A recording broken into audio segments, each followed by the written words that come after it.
Hello दोस्तों, इस video में हम लोग आईआईटी जैम के one of the most important topic pseudo forces को डिस्कस करेंगे।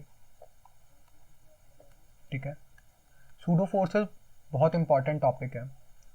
तो सूडो फोर्सेस होता क्या है? बेसिकली ये डिपेंड करता है हमारे फ्रेम ऑफ रेफरेंस पर।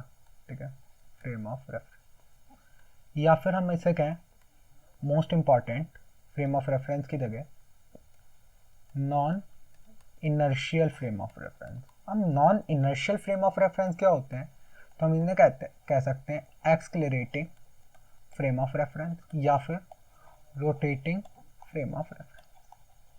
अब इन्हें एक्सक्लरेटिंग या फिर रोटेटिंग फ्रेम ऑफ रेफरेंस से क्या मतलब है? देखो, कोई भी अगर मेरा फ्रेम ऑफ रेफरेंस एक्सक्लरेशन कर रहा हो, ठीक है, या रोटेशन कर रहा हो, रोटेशन कर रहा होगा तो उसके पास रोटेशन के कारण एक्सक्लरेशन होगा। ठीक है, हम देखते हैं हमारी कोई भी बॉडी अगर रोटेशन करती है तो रोटेशन पे उस पर एक्सक्लरेशन होता है। ठीक है, जिसे हम क्या कहते हैं? सेंट्रीपिटल एक्सक्लरेशन या फिर सेंट्रीफ्यूगल एक्सक्लरेशन। तो ये तो हम डिस्कस करेंगे इसे बाद में, है ना? ये तो हम सब बाद में डिस्कस करेंगे। बाकी मैंने लाइव क्लास में सेंट्रीफ्यूगल सेंट्रीपिटल को डिस्कस कर भी लिया है। तो अगर आप लोगों ने लाइव क्लासेस अभी तक नहीं ली हैं तो आप उसमें इनरोल हो सकते हो।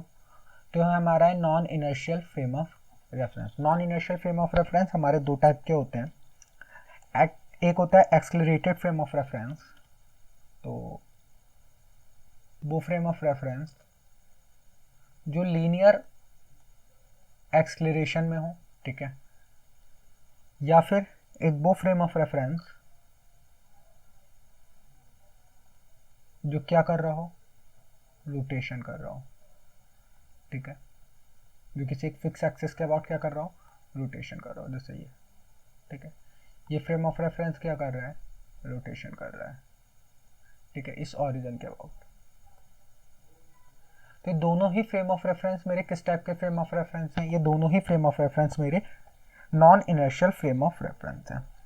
तो जब हम non inertial frame of reference से मेजरमेंट करते हैं, ठीक है, जब हम non inertial frame of reference से किसी चीज़ को ऑब्जर्व करते हैं तो हम देखते हैं कि यहाँ पे न्यूटन्स के लॉस वैलिड नहीं होते। ठीक है, तो यहाँ लिख देते हैं in non inertial frame of references, in non-inertial frame of references, Newton's laws, Newton laws of motion, frame of reference में हमारे न्यूटन के जो लॉस ऑफ मोशन है यह फॉलो नहीं होते। ठीक, मतलब ये ऐसा लगता है कि हमारी बॉडी पर अगर मैं non inertial frame of reference से अभी आपको एग्जांपल देके समझाऊंगा। अगर मैं एक non inertial frame of reference में बैठा हूँ, ठीक है, non inertial frame of reference में बैठा हूँ और एक्चुअली इस बॉडी पर एक ही फोर्स लग रहा है एफ, तो इस बंदे को क्या फील होगा? इस ऑब्जर्वर को क्या फील होगा? इस पर इस फोर्स एफ के अलावा कोई ना कोई एक दूसरा फोर्स और है, कोई ना कोई एक दूसरा फोर्स और है। ठीक है, एफ प्राइम। ये एफ प्राइम फोर्स ही क्या है? Pseudo force. पर इंपॉर्टेंट बात क्या है? ये सूडो फोर्स कौन ऑब्जर्व करेगा? ओनली दोज ऑब्जर्वर, या हम क्या ओनली नॉन इनर्शियल ऑब्जर्वर। ठीक है, जो ऑब्जर्वर हमारा non inertial frame of reference में बैठा है वो ही ऑब्जर्वर इस सूडो फोर्स को ऑब्जर्व करेगा। और कोई बंदा रेस्ट फ्रेम से बैठ के देख रहा है, ठीक है, ये फ्रेम क्या है? एस फ्रेम है, ये फ्रेम रेस्ट पर है। अगर कोई बंदा इस रेस्ट फ्रेम से बैठकर इस ऑब्जेक्ट को देखता है तो उसे एक्चुअल फोर्सेस दिखाई देंगे, जो भी इस पर एक्चुअल फोर्सेस एक्ट कर रहे होंगे। वो हम अभी अपने एग्जाम्पल्स में देखेंगे। ठीक है, तो समझने की बात यहाँ पर इतनी है कि कभी non inertial frame of reference में जब भी हमारा कोई ऑब्जर्वर होता है तो उस पर एक्चुअल, तो वो बॉडी पर एक्चुअल फोर्सेस के अलावा कुछ और फोर्सेस भी फील करता है। उन फोर्सेस को ही हम लोग क्या कहते हैं? सूडो फोर्सेस कहते हैं। ठीक, अब हम वन बाय वन डिस्कस करते हैं। पहला है हमारा linear accelerated frame of reference.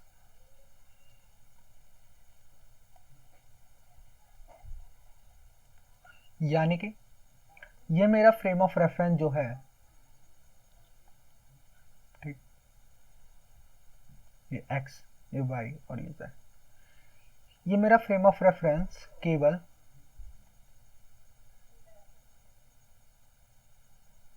इस डायरेक्शन में ही मूव कर रहा है, ठीक है, विद एक्सेलरेशन a। ये कौन सा पेन आ गया, चलो कोई नहीं, विद एक्सेलरेशन a। क्लियर है। और यहां पर एक मेरा रेस्ट फ्रेम ऑफ रेफरेंस है, इसे मैंने नाम दिया एस और इसे नाम दिया एस प्राइम। मान लो ये जो S prime frame of reference है, इसका एस के रेस्पेक्ट में, इसका एस के रेस्पेक्ट में जो पोजीशन वेक्टर है वो है हमारा आर कैप, ठीक है। अब यहां पर मेरा कोई पॉइंट है पी, ठीक, जब मैं इसे एस फ्रेम से ऑब्जर्व करता हूं तो इसका पोजीशन वेक्टर है, ठीक है, और एस प्राइम फ्रेम से इसका पोजीशन वेक्टर है। फ्रेम ऑफ रेफरेंस में मेरे पार्टिकल का पोजीशन वेक्टर है आर प्राइम। क्लियर है क्या, ठीक। अब एस फ्रेम के रेस्पेक्ट में, ठीक है, लेट अस कंसीडर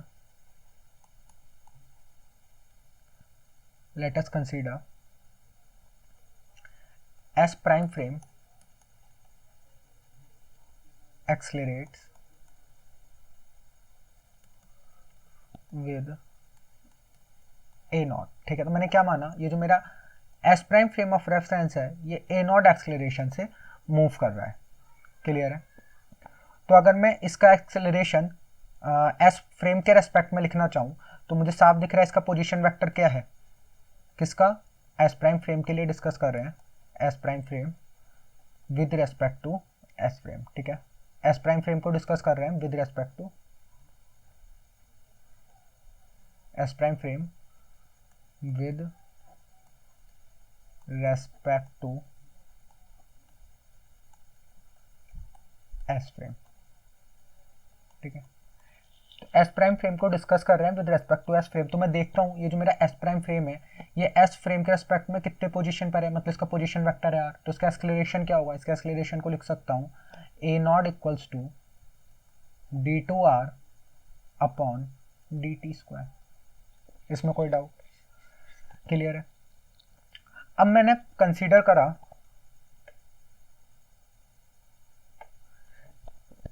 कि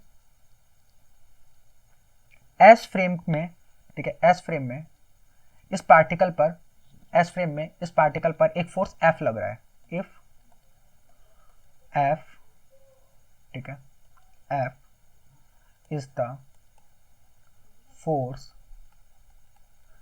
acting on the particle with respect to S frame। तो इस फोर्स को क्या लिख सकते हैं, F equals to m times of A, और A क्या हो जाएगा, F equals to m times of d2r upon dt square. Clear है, d2r अपॉन dt स्क्वायर, ठीक। ध्यान से देखो, एस फ्रेम के लिए पी पॉइंट का पोजीशन वेक्टर क्या है, आर, ठीक है, एस फ्रेम के लिए पी पॉइंट का पोजीशन वेक्टर क्या है, आर, सही। क्लियर। तो एक्सेलरेशन को क्या लिख सकता हूँ, d2r अपॉन dt स्क्वायर। तो फोर्स क्या लगेगा, m times of d2r upon dt square, ठीक है। अब इस फिगर में अगर मैं ध्यान से देखूं तो r plus R prime equal है r के। तो अगर मैं r प्राइम निकालूं तो r प्राइम क्या हो जाएगा, r माइनस कैपिटल आर, ठीक है। r प्राइम क्या हो जाएगा, r माइनस कैपिटल आर, ठीक है। वीडियो के साथ अपने नोट्स लिखते रहना, ठीक। तो इसे क्वेश्चन नंबर 1 कह दिया। ये क्या हो गया, पार्टिकल का एक्सेलरेशन हो गया with respect to S frame. यानी कि अगर मैं इसे सिंपल लिखना चाहूँ, एक्सेलरेशन को कह सकता हूँ d2 small r upon dt square, ठीक। अभी मैंने क्वेश्चन लिखी थी आर प्राइम इक्वल्स टू, क्या लिख सकते हैं, R prime equals to R minus capital R, R prime equals to small R minus capital, ठीक है। ये क्या है, position vector of particle p, position vector of particle p with respect to s prime frame, ठीक है। तो इस r prime को क्या लिख सकते हैं, r माइनस आर, चलो वेक्टर भी लगा देते हैं क्योंकि पोजीशन वेक्टर्स हैं, ठीक है, कोई डाउट। अब एक काम करो, इसका 2 बार डेरिवेटिव ले लो, 2 बार डेरिवेटिव ले लो, ठीक है। तो एक बार डेरिवेटिव लेंगे तो क्या हो जाएगा, D R prime upon D T equals to D R upon D T minus D R upon D T, कोई डाउट, क्लियर। एक बार और डेरिवेटिव ले लें तो क्या हो जाएगा, D two R prime upon D T square equals to D two R upon D T square minus D two R upon D T square, clear है, ठीक। अब ये डी टू आर प्राइम क्या बता रहा है, ध्यान से देखो, डी टू आर प्राइम क्या है, तो आर प्राइम क्या है, एक बार फिर से फिगर में पहुंचो, आर प्राइम क्या है, ध्यान से देखो, ये आर प्राइम है position vector of the particle p in the s prime frame. भाई आर प्राइम क्या है, आर प्राइम है position vector of particle p in s prime frame. तो अगर मैं इसका 2 बार डेरिवेटिव कर दूं तो मुझे क्या मिल जाएगा, पार्टिकल p का acceleration in the frame of s prime frame, समझ रहे हो। अगर मैं पार्टिकल p का, sorry, position vector r prime का 2 बार डेरिवेटिव कर दूं टाइम के रेस्पेक्ट में, तो मुझे पार्टिकल p का एक्सक्लेरेशन मिल जाएगा, और एक्सक्लेरेशन किस फ्रेम ऑफ रेफरेंस में होगा, s prime frame of reference में, क्लियर है। तो ये क्या है, if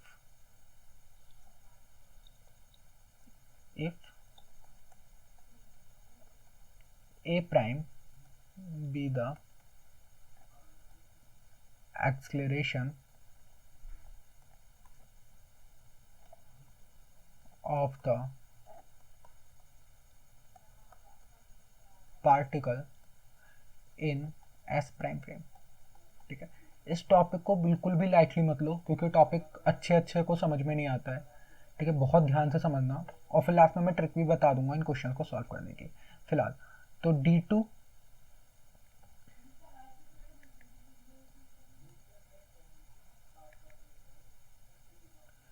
d2 r prime upon D T square, इसको मैं क्या लिख दूंगा, a प्राइम लिख दूंगा, ठीक है, क्लियर है।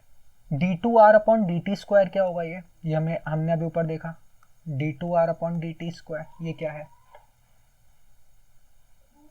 ये है स्मॉल ए, और d2 capital R upon D T square क्या है, देखो ये क्या है, ए नॉट, क्लियर है सब। तो d2r upon D T square ये क्या है, ये है a naught, d2 small r upon D T square ये क्या है, स्मॉल ए। इन दोनों वैल्यूज को अगर मैं यहाँ पे पुट कर दूं तो d2 small r upon D T square ये क्या हो जाएगा, ये हो जाएगा a, और minus d2 capital R upon D T square ये क्या हो जाएगा, ये हो जाएगा a नॉट। तो इसे ऐसे लिख सकते हैं, इन वैल्यूज को अगर मैं पुट कर दूं तो ये हो जाएगा a prime equals to d2r upon D T square यानी कि small A minus A naught, clear है क्या। तो a प्राइम इक्वल्स टू क्या आ गया, small A minus A naught. तो एक्चुअल जो इसका एक्सक्लेरेशन था, ठीक है, अगर रेस्ट फ्रेम के रेस्पेक्ट में मैं देखें तो रेस्ट फ्रेम के रेस्पेक्ट में इसका एक्सक्लेरेशन क्या था, ए, पर एक्सक्लेरेटिंग फ्रेम ऑफ रेफरेंस में जो इसका एक्सक्लेरेशन ए प्राइम हुआ उसमें एक एक्स्ट्रा टर्म भी आ गई, ए नॉट, समझ रहे हो, उसमें एक एक्स्ट्रा टर्म भी आ गई, ए नॉट। तो ऐसे ही अगर मैं एक्सक्लेरेशन आ गया, अगर मैं फोर्स की बात करूं, फोर्स ऑन द पार्टिकल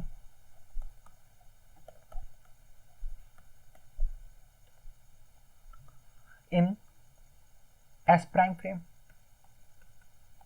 तो वो क्या हो जाएगा, F equals to small m a prime, यानी m a minus m a naught. तो रेस्ट फ्रेम में अगर मैं देखूं, रेस्ट फ्रेम में कौन सा फोर्स लग रहा था, एम ए तो रेस्ट फ्रेम में भी था। तो यहाँ पे क्या हुआ, यहाँ पर एक नया फोर्स आया, और इस नए फोर्स को ही हम लोग क्या कहते हैं, सूडो फोर्स। इस नए फोर्स को ही हम लोग क्या कहते हैं, सूडो फोर्स। तो ध्यान से देखो, एक बार इस सूडो फोर्स को मैं फिर लिख रहा हूं यहाँ पे। सूडो फोर्स क्या आया मेरे पास, एफ सूडो, ये आया मेरे पास minus times of m a naught. बस अगर इसे ध्यान रखोगे तो सूडो फोर्स का कॉन्सेप्ट खत्म हो गया। ये माइनस क्या बता रहा है, और ये ए नॉट क्या है, ए नॉट है acceleration of non inertial frame of reference. Clear है ना, acceleration of non inertial frame of reference. और माइनस साइन क्या बता रहा है, opposite direction of A naught. तो सूडो फोर्स क्या लगते हैं, कैसे लगते हैं, तो सूडो फोर्स कैसे लगते हैं, अब एग्जांपल के थ्रू देखो। अगर मेरी ये कोई बॉडी है, ठीक है, जो आगे एक्सेलरेट कर रही है with the acceleration A not, सही, और यहां पर कोई एक पेंडुलम लटका हुआ है, और यहां पर मेरा क्या है, एक ऑब्जर्वर है।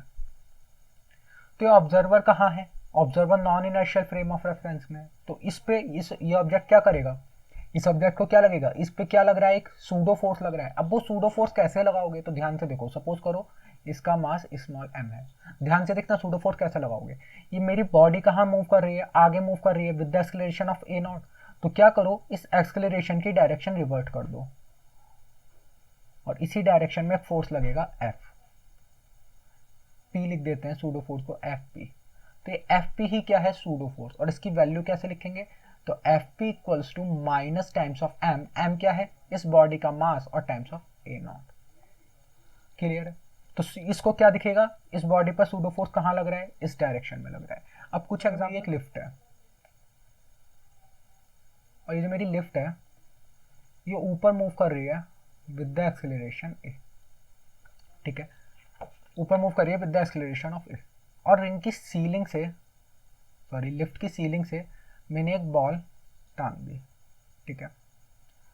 अब मुझे बताना है इस बॉल पर नेट फोर्स कितना होगा with respect to this observer. तो बहुत ध्यान से समझो, इस बॉल पर कितने फोर्स लग रहे होंगे, तो एक तो इस बॉल का वेट लग रहा होगा mg, एक टेंशन लग रही होगी T, और इस ऑब्जर्वर को क्या लगेगा, इस ऑब्जर्वर को लगेगा, लिफ्ट कहाँ एक्सेलरेट कर रही है, ऊपर की तरफ, तो इस पर सूडो फोर्स कहाँ लगेगा, सूडो फोर्स तो लगेगा नीचे की तरफ, इधर क्या आएगा मेरा सूडो फोर्स। तो अगर ये जो मेरी बॉल है, अगर ये मेरी बॉल स्टेबल है, तो इसमें टेंशन कितनी लगेगी, टेंशन लगेगी mg प्लस एफ पी। मेरी सूडो फोर्स की वैल्यू क्या होगी, mg प्लस एम ए।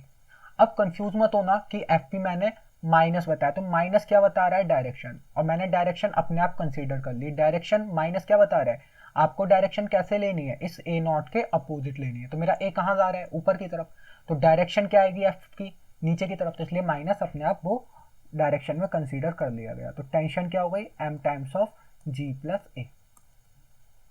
ठीक, ऐसे ही एक क्वेश्चन और देखो, क्वेश्चन क्या एग्जाम्पल ही है, ये मेरी लिफ्ट है एक और, ठीक, और अब की बार जो मेरी लिफ्ट है वो नीचे जा रही है विद द एक्सेलरेशन ए, और ये मेरी बॉल है, और यहाँ पर मेरा कोई एक पर्सन खड़ा है, ठीक है, ऑब्जर्वर खड़ा है।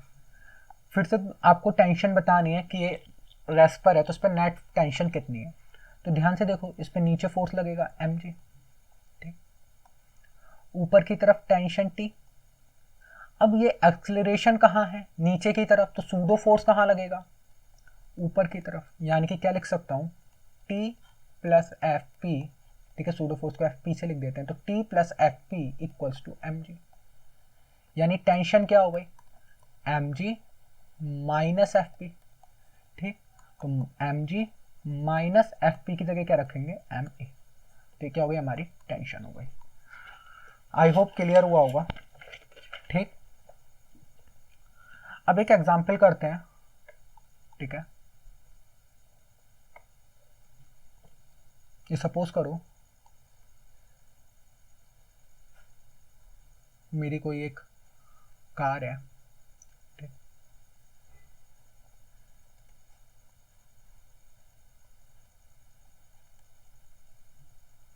क्लियर है।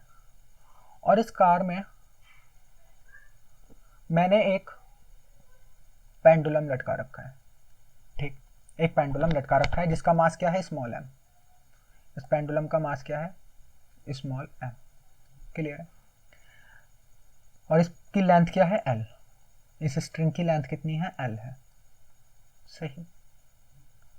अब ये जो मेरी कार है, ये ए नॉट एक्सलेरेशन से इधर मूव करना स्टार्ट करती है, ठीक है। जब ये ए नॉट से इधर मूव करना स्टार्ट करती है, तो जो मेरी स्ट्रिंग है ये वर्टिकल से कुछ एंगल बनाती है। ये एंगल है थीटा नॉट, ठीक है। वर्टिकल से कुछ एंगल बनाती है और ये एंगल है थीटा नॉट, ठीक है। ये जो एंगल है, ये एंगल है थीटा नॉट। मुझे क्या बताना है, ये थीटा नॉट कितना होगा, ठीक है। ठीक है, तो एक बार ट्राई करो, 5 मिनट लो, ट्राई करो। आई होप ट्राई कर लिया होगा। तो ध्यान से देखो, ये इनिशियल पोजीशन थी और फाइनल मेरी स्ट्रिंग थीटा नॉट एंगल बना के रुक गई, वर्टिकल से थीटा नॉट एंगल बना के रुक गई। तो इसका सबसे पहले क्या करेंगे, फ्री बॉडी डायग्राम बनाओ। नीचे की तरफ वेट लगेगा एम जी, ये सब मैंने लाइव क्लास में अपनी पता रखा है। ये हो जाएगा टेंशन टी। तो वर्टिकल के साथ एंगल अगर थीटा नॉट बना रहा है तो ये वाला एंगल कितना होगा, ये वाला एंगल होगा थीटा नॉट, ठीक है। टेंशन का इधर कंपोनेंट आएगा टी कॉस थीटा नॉट, और टेंशन का इधर कंपोनेंट आएगा टी साइन थीटा नॉट। सब क्लियर है। अब एक बात बताओ, ये मेरा कोई अगर ऑब्जर्वर इधर देख रहा होगा और ये मेरी कार जो है ये आगे की तरफ एक्सलेरेट कर रही है, अगर ये मेरी कार आगे की तरफ एक्सलेरेट कर रही है तो इस बॉल पर पीछे की तरफ एक सूडो फोर्स लगेगा, बॉल पर पीछे की तरफ एक सूडो फोर्स लगेगा एफ पी। और यहाँ पे मेरी स्ट्रिंग, ये जो मेरी स्ट्रिंग है, जो मेरी बॉल है, ये क्या है, इक्विलिब्रियम में, यानी कि इस पे सारे फोर्सेस कैसे होंगे, इक्वल होंगे। यानी T cos theta not equal होगा एम जी के, और T sign theta not equal होगा एम ए के। मुझे क्या निकालना है, थीटा नॉट। तो अगर मैं इन इक्वेशंस को डिवाइड कर दूं, ठीक है, इन इक्वेशन को अगर मैं डिवाइड करेगा cos theta naught upon sine theta naught equals to m g upon m a. तो एम से एम कट गया, ये हो गया cot theta naught equals to g upon a. और इसे कैसे लिख सकते हैं, इसे ऐसे भी लिख सकते हैं tan theta naught equals to a upon g, यानी थीटा नॉट की वैल्यू क्या हो गई, tan inverse a upon g. Clear, सही। आई होप ये क्वेश्चन समझ में आया होगा। देखो ये क्वेश्चन है आपके सामने, एक एक बड़े बैच जिसका मास कैपिटल एम है, इस पर एक स्मॉल ब्लॉक रखा है स्मॉल एम, और इस पर हम इस डायरेक्शन में एक फोर्स अप्लाई कर रहे हैं कैपिटल एफ। क्लियर। तो कह रहा है कि जब हम इस पर फोर्स अप्लाई करते हैं तो जो मेरा ब्लॉक स्मॉल एम है ये नीचे की तरफ स्लाइड नहीं करता, ये जो मेरा स्मॉल एम ब्लॉक है ये नीचे की तरफ स्लाइड नहीं करता, यानी स्मॉल एम ब्लॉक मेरा क्या है, इक्विलिब्रियम में है। क्लियर, स्मॉल एम ब्लॉक मेरा इक्विलिब्रियम में है। तो मुझे क्या बताना है, मुझे फोर्स बताना है, मुझे फोर्स बताना है। तो जो मेरा स्मॉल एम ब्लॉक है ये नीचे की तरफ नहीं जाता, तो मुझे इस कैपिटल एफ की वैल्यू बतानी है। ठीक, तो क्या करना है, सबसे पहले इस स्मॉल एम ब्लॉक का फ्री बॉडी डायग्राम बनाओ। तो फ्री बॉडी डायग्राम मैं यहीं बना देता हूँ। इस पे नीचे की तरफ एक फोर्स लग रहा होगा एम जी, इस डायरेक्शन में एक फोर्स लग रहा होगा नॉर्मल रिएक्शन, ठीक है। और अगर मैं इस बैच पर चढ़कर बैठ जाऊँ, ठीक है, मैं इस बैच पर चढ़कर बैठ जाऊँ, तो एफ कहाँ लग रहा है, इस डायरेक्शन में, यानी कि मेरा बड़ा वाला ब्लॉक किस डायरेक्शन में एक्सेलरेशन करेगा, इस डायरेक्शन में। तो मुझे क्या लगेगा, इस पर किस डायरेक्शन में फोर्स लग रहा है, इस पर लग रहा है इस फोर्स के अपोजिट डायरेक्शन, यानी कि इस डायरेक्शन में सूडो फोर्स। अच्छे से समझना। क्लियर हो गया। अभी आपके ऊपर डिपेंड करते हैं, काम करते हैं, इस एम के कंपोनेंट्स तोड़ते हैं, ठीक है। तो एक बार एफ पी के भी कंपोनेंट तोड़ लो। तो ये एंगल क्या है, ये एंगल है थीटा, ठीक है, क्योंकि ये हॉरिजॉन्टल इस स्लैंट के साथ थीटा एंगल बना रहा है, तो ये वाला एंगल क्या हो जाएगा, थीटा हो जाएगा, ठीक है, ये वाला एंगल थीटा हो जाएगा। ये लो तो चमक ही नहीं रहा। तो इस एफ पी का इधर प्रोजेक्शन क्या होगा, एफ पी कॉस थीटा, और इधर प्रोजेक्शन क्या होगा, एफ पी साइन थीटा के लिए। एम जी के कंपोनेंट्स तोड़ो तो ये एंगल थीटा होगा। एम जी का इधर की डायरेक्शन में क्या कंपोनेंट आएगा, एम जी कॉस थीटा, और इस डायरेक्शन में क्या कंपोनेंट आएगा, एम जी साइन थीटा। अब चूंकि ये ब्लॉक नीचे नहीं खिसक रहा है, यानी इस पे सारे फोर्सेस कैसे हैं, इक्वल हैं, यानी मैं लिख सकता हूँ m g sine theta equals to F P cos theta, मेरे equals to F P cos theta. अब एफ पी क्या होगा, एफ पी क्या होगा, small M times of acceleration, ठीक। तो जब मैं इस पर फोर्स लगा रहा हूँ तो फोर्स क्या होगा, F equals to small M plus capital M और साथ में एक्सक्लेरेशन ए, ठीक है। तो एक्सक्लेरेशन क्या होगा, F upon small M plus capital M. तो जो मेरा वेज है किस एक्सक्लेरेशन से मूव कर रहा होगा, capital F upon small M plus capital M. तो एफ पी की वैल्यू क्या हो जाएगी, एफ पी की वैल्यू हो जाएगी, एफ पी हमने क्या पढ़ा, स्मॉल एम टाइम्स ऑफ ए। देखो माइनस मैंने यहाँ पे अपने आप कंसीडर कर लिया, इसलिए माइनस यूज नहीं करेंगे। तो small M times of A, A की वैल्यू क्या है, capital F upon small M plus capital M. तो इस वैल्यू को मैं यहाँ पुट कर दूंगा, तो वैल्यू आ जाएगी m g sine theta equals to, F P की वैल्यू क्या आ गई, small M times of F upon small M plus capital M और साथ में कॉस थीटा। तो स्मॉल एम से स्मॉल एम कैंसिल हो गया, तो sine theta upon cos theta की वैल्यू क्या हो गई, tan theta equals to F upon small M plus capital M times of g. तो टेन थीटा की वैल्यू गई capital F upon small M plus capital m of g. तो मुझे force की वैल्यू बतानी थी, तो फोर्स की वैल्यू तो क्लियर आ गई, एफ इक्वल्स टू हो गया, एफ इक्वल्स टू हो गया